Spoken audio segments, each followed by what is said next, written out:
బీజేపీలో MLA Raja Singh ఇష్యూకి party check పెట్టింది. కొన్ని రోజులుగా సొంత పార్టీపై తీవ్ర స్థాయిలో విమర్శలు చేస్తున్న రాజాసింగ్తో కేంద్ర మంత్రి బండి సంజయ్ భేటీ అయ్యారు. సమావేశంలో రాజాసింగ్తో బండి సంజయ్ ఏం డిస్కస్ చేశారన్న దానిపై ఆసక్తి నెలకొంది.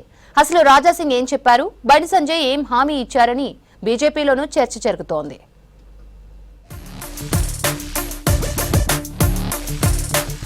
ఎప్పుడు హాట్ కామెంట్స్ తో న్యూస్ లో సెంటర్ ఆఫ్ అట్రాక్షన్ గా నిలిచే బీజేపీ ఎమ్మెల్యే రాజాసింగ్ చల్లబడ్డారని అంటున్నారు బీజేపీ నేతలు.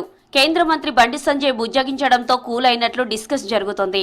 హైదరాబాద్ స్థానిక సంస్థల ఎమ్మెల్సీ అభ్యర్థి ఎంపికపై ఇటీవల రాజాసింగ్ ఘాటు వ్యాఖ్యలు చేశారు.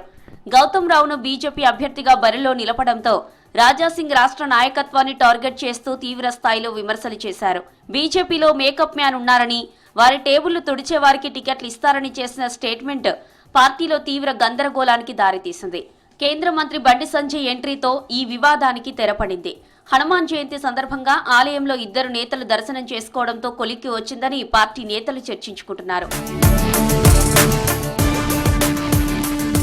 హైదరాబాద్ లోకల్ బాడీ ఎమ్మెల్సీ గెలుపు కోసం బీజేపీ తీవ్రంగా కసరత్తు చేస్తోంది. అభ్యర్థి ఎంపికపై సొంత పార్టీ ఎమ్మెల్యే నుంచే తీవ్ర వ్యతిరేకత రావడంతో కొంత గందరగోళంగా నెలకొంది. ఎవరితోనూ డిస్కస్ చేయకుండానే అభ్యర్థిని ప్రకటించారని విమర్శించారు ఎమ్మెల్యే రాజాసింగ్. దీంతో వివాదానికి ఫుల్ స్టాప్ పెట్టేందుకు బండి సంజయ్ రంగంలోకి దిగారు. రాష్ట్ర నాయకత్వమే బండి సంజయ్ ను రాజాసింగ్ దగ్గరకు పంపించిందా, లేక ఆయనే వ్యక్తిగతంగా వెళ్లారనేది సస్పెన్స్ గా మారింది. ఇటీవల రాజాసింగ్ మాట్లాడుతూ గతంలో బండి సంజయ్ తనకు అన్నలా సపోర్టుగా నిలిచారని చెప్పారు. ప్రస్తుతం ఆయన తనకు అండగా ఉంటారో లేరో తెలియడం లేదని కామెంట్స్ చేశారు. రాజాసింగ్ కామెంట్స్ తోనే బండి సంజయ్ భేటీ అయ్యారా అనే చర్చ జరుగుతోంది.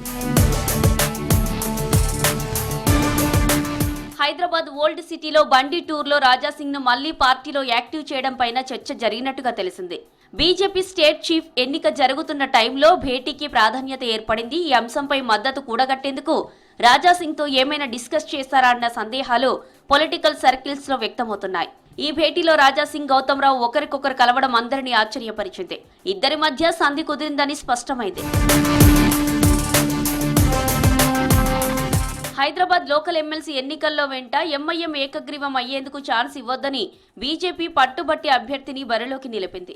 దేశభక్తులైతే బీజేపీకి ఓట్లు వేయాలని బండి సంజయ్ పిలుపునిచ్చారు. రాజాసింగ్ 4 సార్లు ఎమ్మెల్యేగా గెలిచిన కట్టర్ హిందూ అన్నారు బండి సంజయ్. మాకు మార్గదర్శి బండి సంజయ్ అని రాజాసింగ్ స్పష్టం చేశారు.